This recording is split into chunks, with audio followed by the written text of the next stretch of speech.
अस्सलामु अलैकुम प्यारे दोस्तों, मियाँ बीवी को लेकर के इस्लाम में बहुत सारी बातें फैली हुई हैं कि कोई कहता है कि मुहर्रम के महीने में बीवी के साथ हमबिस्तरी नहीं करना चाहिए, तो कोई कहता है कि रमज़ान के महीने में बीवी के साथ हमबिस्तरी नहीं करना चाहिए, तो कोई कहता है कि शब बारात की रात को हमबिस्तरी नहीं करनी चाहिए। बहुत से लोग इस तरह की बातें कमेंट बॉक्स के जरिए पूछते भी रहते हैं।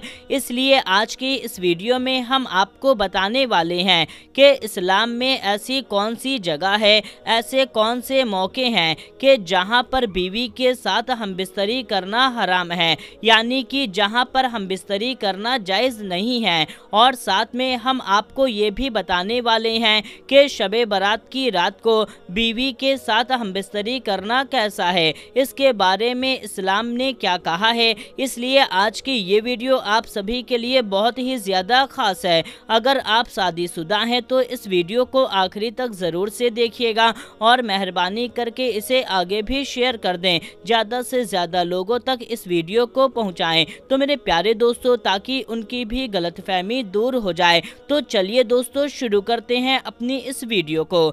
मेरे प्यारे दोस्तों, सबसे पहले हम आपको शब बारात की बरकत और फजीलत के बारे में बताते हैं और आपको बताते हैं कि शब बारात की रात इस्लाम में इतनी ज़्यादा अहम क्यों है, आखिर इस रात में क्या होता है। इसके बाद हम आपको इस सवाल का जवाब भी बताएंगे। दोस्तों, शब बारात गुनाहों से निजात पाने की रात है कि इस रात को इंसान के 1 साल के अमाल लिखे जाते हैं, यानी कि किसी शख्स ने कितनी नेकियां की है, कितने गुनाह किए हैं, ये सब कुछ लिखे जाते हैं। हज़रत बीबी आयशा रज़ियल्लाहु ताला अन्हा फरमाती हैं कि एक मर्तबा अल्लाह के प्यारे नबी हज़रत मोहम्मद मुस्तफ़ा सल्लल्लाहु ताला अलैहि वसल्लम ने इरशाद फरमाया कि क्या तुम जानती हो कि शाबान की 15वीं शब में क्या होता है। तो मैंने अर्ज़ किया, ए अल्लाह के रसूल सल्लल्लाहु ताला अलैहि वसल्लम, आप ही बेहतर जानते हैं। तो इस पर आप सल्लल्लाहु ताला अलैहि वसल्लम ने फरमाया कि आने वाले साल में जितने भी लोग पैदा होने वाले हैं या जिनका भी इंतकाल होने वाला है, उन सब के बारे में इस सब को लिखा जाता है और इस रात में लोगों के साल भर के अमाल उठा लिए जाते हैं और इसी रात में लोगों का रिज़्क उतारा जाता है। इसलिए दोस्तों, याद रखें कि शब बारात की रात हमारे लिए बहुत ही रहमत और बरकतों वाली रात है कि क्या मालूम अगली शब बारात हमें नसीब हो या ना हो, कहीं इस रात हमारा नाम भी मरने वालों में ना लिख दिया गया हो। याद रखें, इस रात में बहुत से लोगों के कफन तैयार होते हैं, लेकिन कफन पहनने वाला इससे बेवाकिफ़ होता है और वो बाज़ारों में घूम रहा होता है, गुनाहों पर गुनाह कर रहा होता है। हालांकि उसको ये मालूम नहीं होता कि उसकी मौत का वक्त करीब आ चुका है। इसलिए इस बात को याद रखें कि हो सके कि शब बारात को हमारा भी नाम गुनाह करने वालों में ना लिख दिया गया हो। इसलिए इस रात में जितना हो सके अल्लाह ताला की इबादत करें। इस रात में रहमतों की बारिश होती है। इस रात में अल्लाह ताला सब लोगों की मग़फ़िरत फरमाता है, सबकी दुआओं को कबूल करता है। अब दोस्तों, बहुत से लोगों में ये बात फैली हुई है कि शब बारात की रात को बीवी के साथ हमबिस्तरी करना हराम है, यानी कि इस रात में बीवी के साथ हमबिस्तरी करना जायज़ नहीं। तो हम आपको बता दें, ऐसा नहीं है।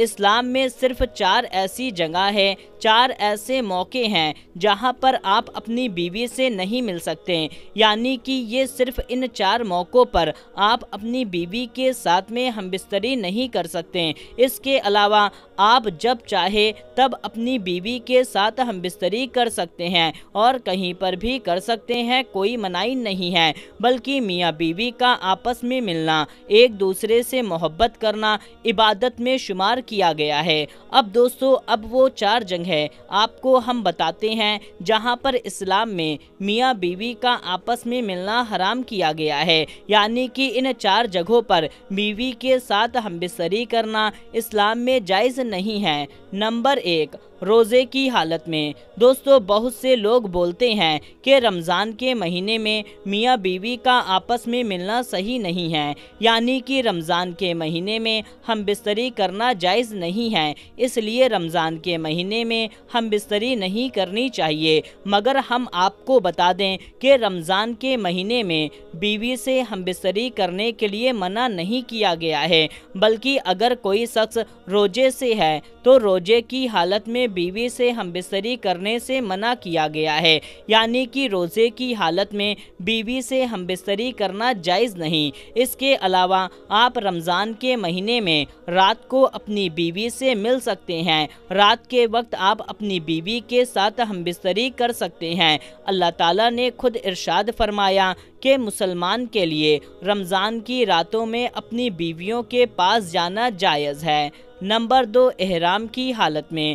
دوستو اسلام میں دوسری جگہ احرام کی حالت ہے جہاں پر بیوی کے ساتھ ہم بستری کرنے سے منع فرمایا گیا ہے، یعنی کہ جب انسان احرام باندھ لیتا ہے تو اس کے بعد احرام کی حالت میں وہ اپنی بیوی کے ساتھ ہم بستری نہیں کر سکتا۔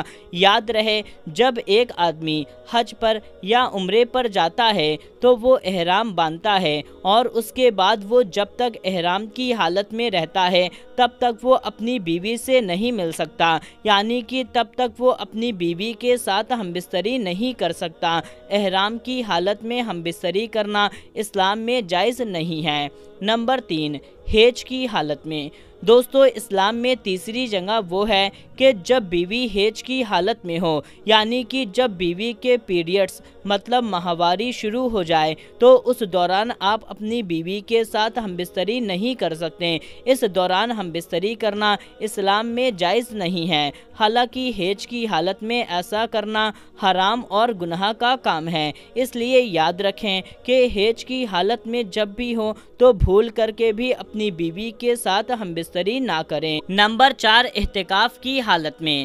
دوستو چوتھی جگہ ہے اعتکاف کی حالت میں، یعنی کہ دوستو جب انسان اعتکاف کی حالت میں بیٹھ جاتا ہے، چاہے وہ مرد ہو یا عورت، تو اس کے بعد ہم بستری کرنا اس کے لیے حرام ہو جاتا ہے، یعنی کہ اعتکاف میں بیٹھنے کے بعد جب تک اس کا اعتکاف پورا نہ ہو جائے تب تک میاں بیوی سے آپس میں ملنا جائز نہیں ہے، یعنی کہ میاں بیوی کا ہم بستری کرنا صحیح نہیں ہے۔ دوستو اب ہم آپ کو بتا دیں کہ اعتکاف رمضان کے آخری عشرے سے شروع ہوتا ہے۔ اس دوران لوگ مسجد میں یا پھر اپنے گھروں میں اعتکاف پر بیٹھتے ہیں، اس دوران بھی آپ اپنی بیوی کے ساتھ ہم بستری نہیں کر سکتے۔